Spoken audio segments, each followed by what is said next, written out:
जय श्री कृष्ण। जय श्रीमन्नारायण। यं प्रव्रजन्तमनुपेत्यं पेतकृत्यं द्वैपायनो विरहकातरया जुहाव पुत्रेति तन्मयतया तरवोऽभिनेदुः तं सर्वभूतहृदयं मुनिमानतोऽस्मि। यः स्वानुभावमखिलश्रुतिसारमेकम् अध्यात्मदीपमतितितीर्षतां तमोऽन्धम् संसारिणां करुणयाः पुराणगुह्यं तं व्याससूनुमुपयामि गुरुं मुनीनाम्। परम करुणा वर्णाल्य भक्तवांछा कल्पतरु तड़िंदित विनिंदित पीतांबरधारी रोम रोम में रमने वाले कण कण में जिनका वास है, ऐसे सर्वांतर्यामी भगवान नारायण के चरणों में हम सब नमस्कार करते हैं, प्रणाम करते हैं। एक समय की बात है, विदुर जी ने मैत्रेय जी से एक प्रश्न पूछा, हे प्रभु, मैंने सुना है कि ध्रुव जी महाराज ने 5 वर्ष की अवस्था में भगवान को प्राप्त कर लिया, भगवान के दर्शन किए, उनसे वरदान प्राप्त किया। 5 वर्ष की अवस्था में कोई बालक कैसे भगवान को प्रसन्न कर सकता है? बड़ी ही रोमांचक कथा है, बड़ी ही चित्त को सुख प्रदान करने वाली कथा है। मैं आपके श्रीमुख से यह सुनना चाहता हूँ। मैत्रेय जी ने कहा, हे विदुर, जगत कल्याण के लिए आपने बहुत ही अच्छी बात पूछी है। भगवान अवस्था नहीं देखते, मन में भाव कैसा है, मन से आपने आराधना कैसे की है, आपकी भक्ति की नींव कितनी प्रबल है, भगवान यह देखते हैं। आपके मन के भाव को देखते हैं, आपकी अवस्था नहीं देखते। इस दिव्य इतिहास को, इस दिव्य कथा को जो सुनता है, उसके मन में, अंतःकरण में भगवान प्रविष्ट होकर के अपनी दिव्य कृपा प्रदान करते हैं।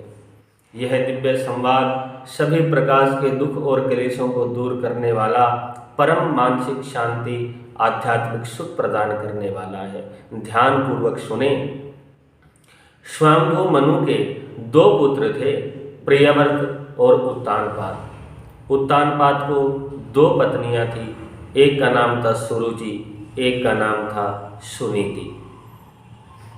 महाराज उत्तानपाद अपनी पत्नी सुरुचि से ज़्यादा प्रेम करते थे, सुनीति से उतना नहीं करते थे। हम सब के मनों की भी 2 पत्नियां हैं, एक सुरुचि, एक सुनीति।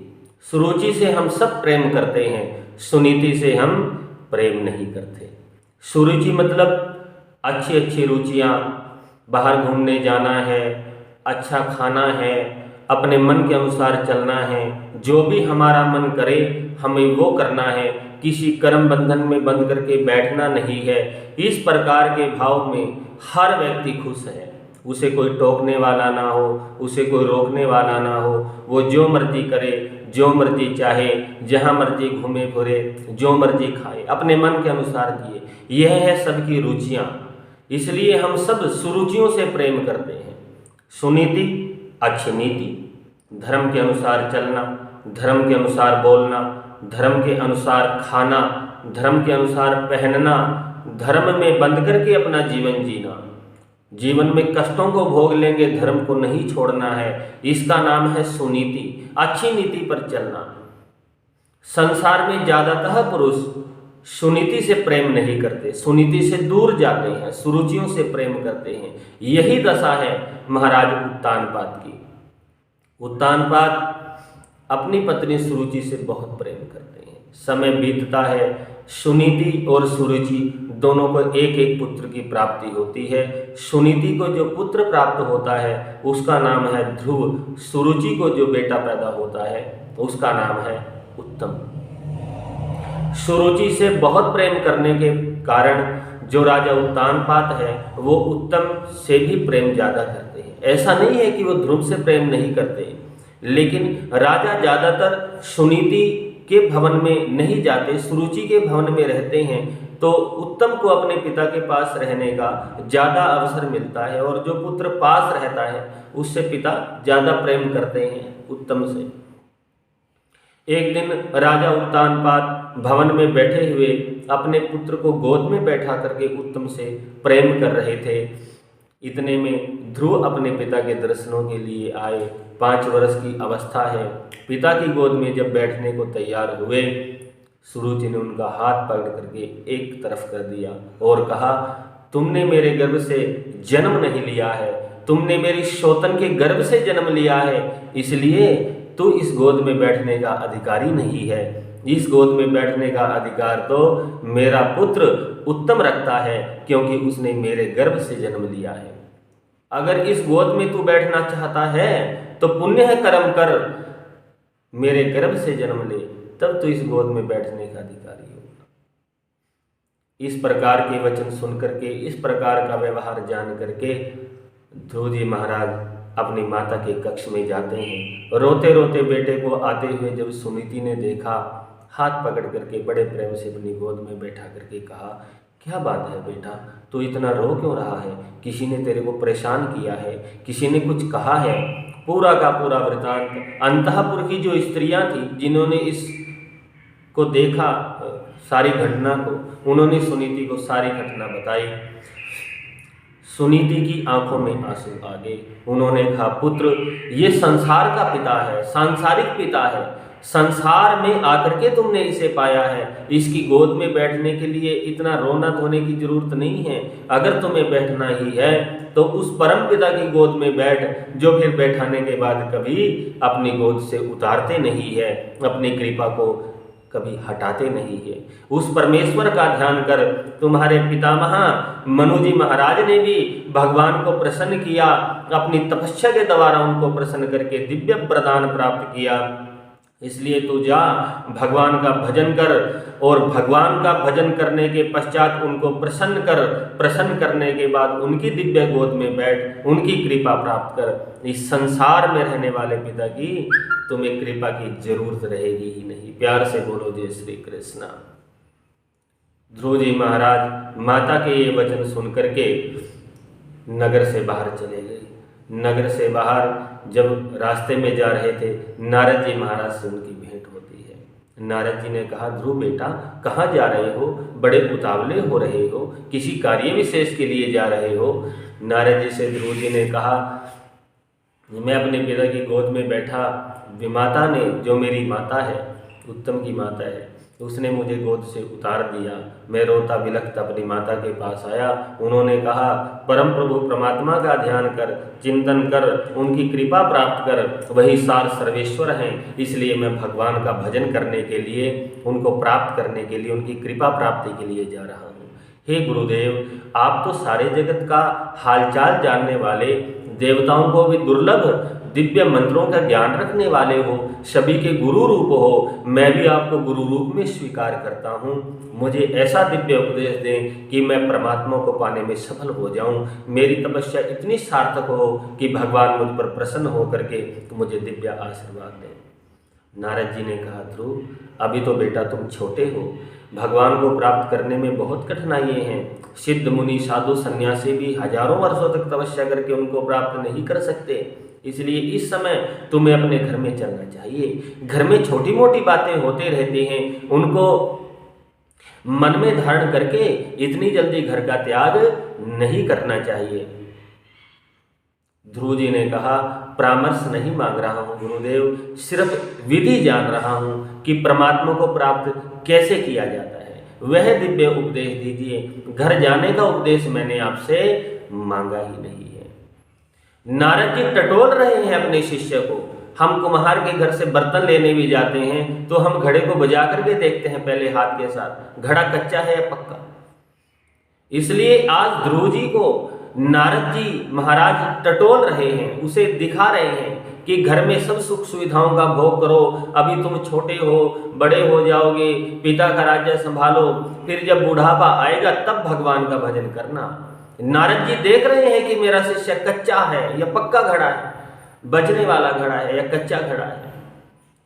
जब मन की बात नारद जी ने जान ली ध्रुव जी महाराज की कि ये अपनी बात से डिगने वाला नहीं है, अडिग है ये अपने कार्य पर, अपने मन की बात को ये निश्चल है, तब नारद जी महाराज ने कहा यहाँ से सीधे वृंदावन जाओ, वृंदावन में यमुना जी के तट पर बैठ करके ओम नमो भगवते वासुदेवाय इस द्वादशाक्षर मंत्र का जप करो।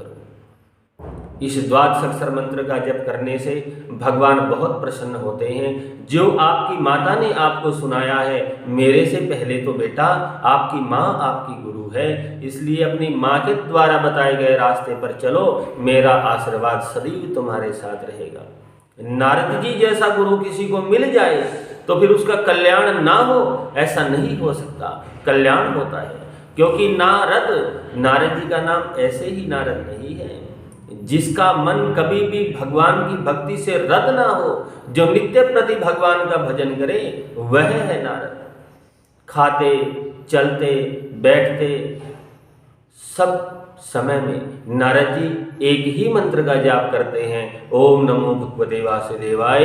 इसीलिए ज्ञानियों में, मुनियों में, भक्तों में शिरोमणि है, अपने भजन के प्रभाव से शिरोमणि है। तो नारद जी जैसा गुरु मिल जाए तो भगवान अवश्य प्राप्त होंगे। ध्रुव जी महाराज अपने गुरु की आज्ञा लेकर के वृंदावन के पावन तट पर, यमुना जी के पावन तट पर जाते हैं और वहाँ एक पेड़ के नीचे बैठ करके भगवान का भजन करने लगते हैं। ओम नमो भगवते वासुदेवाय इस मंत्र का जप करते हैं। नित्य प्रति प्रातः काल स्नान आदि से निवृत्त होकर के भगवान का भजन करते हैं, प्राणायाम करते हैं, चिंतन करते हैं, मनन करते हैं, अपने गुरु के वचनों पर ध्यान देते हुए, माता के वचनों पर ध्यान देते हुए, हर प्रकार की ईर्ष्या शंका को मन से त्याग करके भगवान का भजन करते हैं। उपवास रखते हुए बड़ी साधना की, पहले 3 दिनों तक कैथ और बेर खा करके अपना गुजारा किया, फिर वो खाना छोड़ दिया और 6 दिनों तक फिर पत्ते खा करके गुजारा करने लगे। फिर 1 महीना बीतने के बाद 12 दिनों तक जल पी करके रहने लगे। 12 दिनों में 1 बार जल पीते हैं। इस प्रकार से 1 महीना और बिताया और फिर 15 दिन तक वायु पी करके रहने लगे, प्राणायाम खींच करके रहने लगे। प्राणायाम 1 बार खींच लिया तो फिर 15 दिनों तक प्राणायाम खींचे रहा, फिर 15 दिनों के बाद पुनः उसे छोड़ करके दोबारा प्राणायाम खींच लिया। इस प्रकार से करते करते 4 महीने ध्रुव जी ने बिताए। पहले महीने में बेर और कैथ, दूसरे महीने में जल पत्ते लेकर के दूसरे महीने में, तीसरे महीने में जल पी करके रहे और चौथे महीने में प्राणायाम यानी वायु के सहारे जीवित रहे। 5वां महीना आने पर प्राणों का ऐसा अवरोध कर लिया, ऐसा प्राणायाम खींचा कि देवताओं के प्राण अवरुद्ध हो गए। प्यार से बोलो जय श्री कृष्ण। देवताओं के प्राण अवरुद्ध क्यों हुए? क्योंकि ध्रुव जी महाराज ने अपनी तपस्या से ब्रह्म को अपने हृदय में अवरोध कर लिया, कैद कर लिया। परमात्मा के भजन में जो सुंदर मूर्ति नारद जी और माता ने भगवान की बताई थी ध्रुव जी को कि वो 4 भुजाओं वाले हैं, श्वेत वर्ण है, शंख चक्र गदा पद्म हाथ में धारण किए हुए हैं, बड़े मधुर हैं। उनकी झांकी को जो देख लेता है फिर उनसे मन हटता नहीं है। दिव्य चरण है, पीताम्बर धारण किए हुए हैं। ऐसी दिव्य झांकी को जो गुरुजी और माताजी ने बताया था, ध्रुव जी ने अपने हृदय में कैद करके प्राणों का ऐसा अवरोध किया, देवता लोग घबरा गए। इंद्र आदि देवता भगवान विष्णु की शरण में गए और उनसे कहा, प्रभु हमारी रक्षा करो, रक्षा करो। वृंदावन के पावन भूमि पर यमुना जी के तट पर आपका एक भक्त ध्रुव आपकी तपस्या कर रहा है। उसने अपने प्राणों के अवरोध से मन में आपकी दिव्य झांकी को यानी आपके ब्रह्म स्वरूप को कैद कर लिया है, अवरुद्ध कर लिया है, इसलिए हमारी रक्षा करो। भगवान ने कहा, उनकी तपस्या पूर्ण करने का समय आ गया है। मैं अपने नन्हे से भक्त के कल्याण के लिए उनसे दर्शन देने के लिए जा रहा हूँ। आप लोग बिल्कुल चिंता ना करें, अपने अपने लोगों को प्रस्थान करें। भगवान ऐसा कह करके गरुड़ पर आरूढ़ होकर के ध्रुव जी महाराज के सामने चले जाते हैं।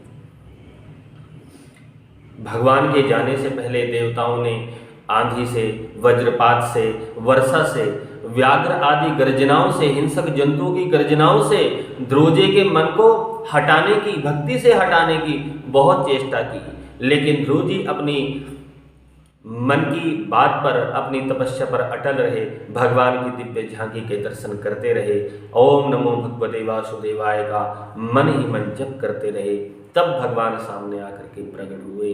प्यार से बोलो भक्त वत्सल भगवान की जय। भगवान बाहर खड़े हुए हैं, ध्रुव जी तपस्या में हैं। भगवान ने कहा बेटा मैं आ गया हूँ, आंखें खोलो। भगवान का ऐसे कहने पर भी ध्रुव जी ने आंखें नहीं खोली। जब काफ़ी देर खड़े भगवान को हो गए, भगवान ने देखा मेरा शिष्य ऐसे आंखें खोलने वाला नहीं है, तो भगवान ने अपनी उस झांकी को जो हृदय में बसाई हुई है ध्रुव जी ने, उसे अपनी माया से खींच लिया। झांकी के गायब होने पर, अदृश्य होने पर ध्रुव जी छटपटा करके जैसे ही आंखें खोली, जो झांकी हृदय में बसाई हुई थी वही झांकी सामने खड़ी हुई है, भगवान खड़े हुए हैं सामने। प्यार से बोलो भक्तवत्सल भगवान की जय। जब हमारे जीवन की उस सिद्धि की प्राप्ति हो जाती है जिसके लिए हम उद्योग करते हैं, वो मंजिल जब हमें मिल जाती है, तो उस मंजिल के पाने के बाद हम जिस खुशी का अनुभव करते हैं, वही खुशी आज ध्रुव जी मन ही मन प्रसन्न हुए जा रहे हैं। मुझे भगवान की प्राप्ति हो गई, लेकिन किसी स्कूल में गए नहीं, किसी गुरु की शरण में ऐसे गए नहीं। स्तुति कैसे गाई जाती है? नारद जी ने तो सिर्फ इतना ही कहा था, गुरु जी ने तो ओम नमो भगवते वासुदेवाय का जप करो, उससे भगवान प्रसन्न होकर के दर्शन देने के लिए आएंगे। आगे उनके आने पर क्या करना है ये तो मैंने पूछा ही नहीं। इनका पूजन कैसे करना है, इनको कैसे मनाना है, इनको क्या खिलाना है, मेरे पास तो सामग्री भी कोई नहीं है। इनको कैसी माला प्रिय है गले में डालने के लिए, मेरे पास तो वो भी साधन उपलब्ध नहीं है। इनको कहाँ बिठाना है, मेरे पास तो आसन भी नहीं है, कोई कुटिया भी नहीं है मेरे पास तो। इसी चिंता में ध्रुव जी मन ही मन भगवान को निहारे जा रहे हैं। भगवान ने अपने भक्त को देखा, उनके मन की बात जानी, अपने हाथ को उनके गले से स्पर्श किया। जैसे ही अपने हाथ में लिए हुए शंख से ध्रुव जी को भगवान ने स्पर्श किया, ध्रुव जी की सोई हुई वाणी जागृत हो गई, सरस्वती जागृत हो गई और भगवान के ध्रुव जी ने सुंदर 12 श्लोकों से स्तुति गाई। योऽन्तः प्रविश्य मम वाचमिमां प्रसुप्तां संजीवयत्यखिल शक्तिधरः स्वधाम्ना अन्याश्च हस्तचरण श्रणवत्वगादीन् प्राणान्नमो भगवते पुरुषाय तुभ्यम्।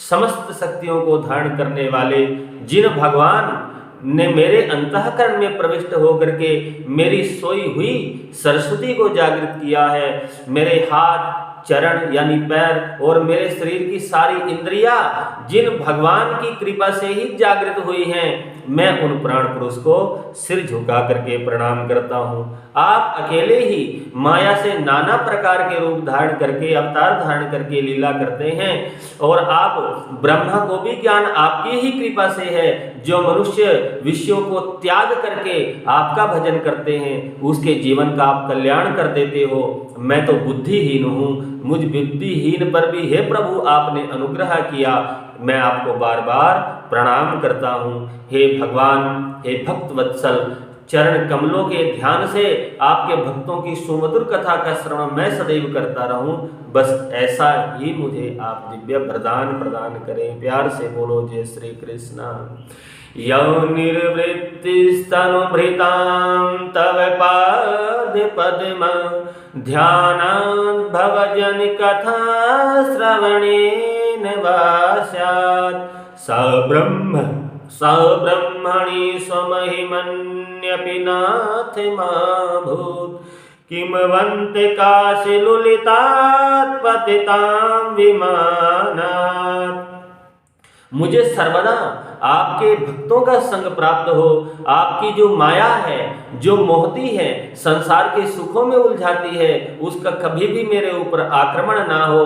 आपकी मैं नित्य कथा सुनूं, आपके चरणों की सेवा करूं। आप नित्य शुद्ध बुद्ध मुक्त रूप हैं, संपूर्ण शक्तियां आप में हे प्रभु निवास करती हैं। आप निर्विकार हैं, आपका कोई आकार नहीं, इसलिए मैं आपको बार बार प्रणाम करता हूं। आप मुझे संसार से मुक्त रखें और संसार की कोई भी विषय शक्ति मुझ पर कभी आक्रमण ना करे। मैं आपकी शरण में हूं, मेरी रक्षा करो प्रभु। इस प्रकार ध्रुव जी ने भगवान की 12 श्लोक में दिव्य स्तुति गाई। भगवान ने कहा, बेटा आपने जो मेरी कीर्ति बढ़ाने के लिए, क्योंकि भगवान की भी कीर्ति भक्तों से बढ़ती है, जो तुमने ये दिव्य स्तुति का गान किया है, जो तपस्या आपने मेरे लिए की है, उससे मैं बहुत प्रसन्न हूँ। वर मांगो, मैं तुम्हें वर देना चाहता हूँ। भगवान से ध्रुव जी ने वर मांगा, प्रभु अगर आप मुझ पर प्रसन्न हो तो मेरे पिता मुझ पर प्रसन्न हो जाएं, मेरी विमाता का क्रोध भी मुझ पर शांत हो जाए और मेरी विमाता के प्रति भी मेरे मन में कभी घृणा ना आए। जितना प्रेम मैं अपनी माँ से करता हूँ, इतना ही प्रेम मैं अपनी दूसरी माँ से करूँ, अपने पिता से स्नेह करूँ, अपनी प्रजा से आने वाले समय में अपने जनता से, मेरे पास जो रहने वाले लोग हैं उनसे कभी द्वेष ना हो। आपकी प्रीति सदैव मेरे ऊपर बनी रहे, आपके चरणों में मेरी प्रीति हो, आपकी कृपा मेरे ऊपर हो। आप मुझे अपनी कृपा प्रदान करें, इससे ज़्यादा मुझे और कुछ भी नहीं चाहिए। सिर्फ आपसे एक ही प्रार्थना है, संसार के विषय मोह माया में मैं कभी ना पड़ूं, उनका आक्रमण मुझ पर कभी ना हो। भगवान ने कहा, जिसने एक बार मेरे दर्शन कर लिए, जिसके सर पर मैंने अपनी कृपा प्रदान कर दी, उसे संसार के माया सुख तो कभी आक्रमण कर ही नहीं सकते। बेटा फिर भी मैं तुमसे प्रसन्न होकर के तुम्हें एक दिव्य धाम प्रदान करता हूँ, जिसकी नक्षत्र, ग्रह, तारा, सप्तर्षि प्रदक्षिणा करते हैं, वह उत्तम पद मैं आपको प्रदान करूंगा। वह पद किसी से अधिष्ठित नहीं है, उसके ऊपर किसी का भी अधिकार नहीं है, वह मैं तुम्हें दिव्य पद प्रदान करूंगा। अभी तुम घर जाओ, 36,000 वर्षों तक जब तुम्हारे पिता तुम्हें राज्य प्रदान करें, उसे भोग करके उसके बाद मैं तुम्हें अपने दिव्य पद प्रदान करूंगा। ऐसा कह करके भगवान अंतर्ध्यान हो गए। भगवान का अंतर्ध्यान होते ही ध्रुव जी के मन में बड़ी ग्लानि हुई।